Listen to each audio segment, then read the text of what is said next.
Some Israelis living in the U.S. are heading back home to fight in the war against Hamas. CNN's Stephanie Elam was at the airport in Los Angeles when a charter flight carrying at least 150 people took off for Israel earlier today.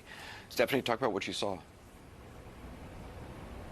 Anderson, it was very early in the morning. Many of these people had not slept. And this whole flight came together very quickly by Israel Friends, a nonprofit humanitarian organization that was just created.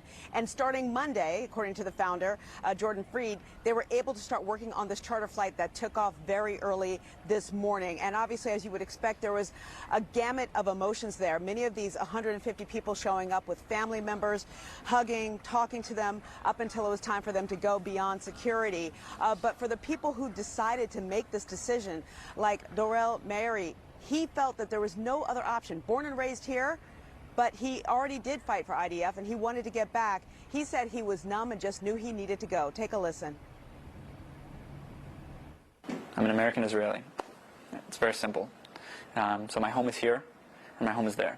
So I feel obligated and almost a desire and more so a need to go right now. So, like, you don't feel like you could just stay? That's not an option for you? It's not an option.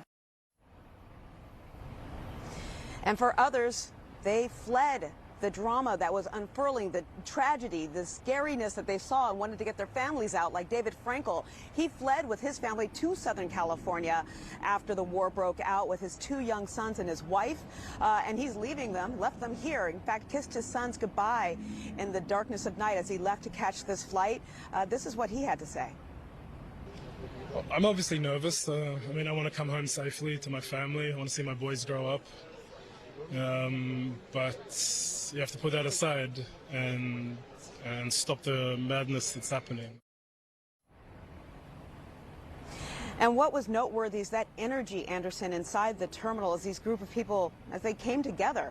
Most did not know anybody else there, but it was a sense of camaraderie and a unified sense of what they were going to do, even though many of them don't know when they'll be home or when or if they'll see their loved ones again. Anderson. Stephanie Elam, thanks very much.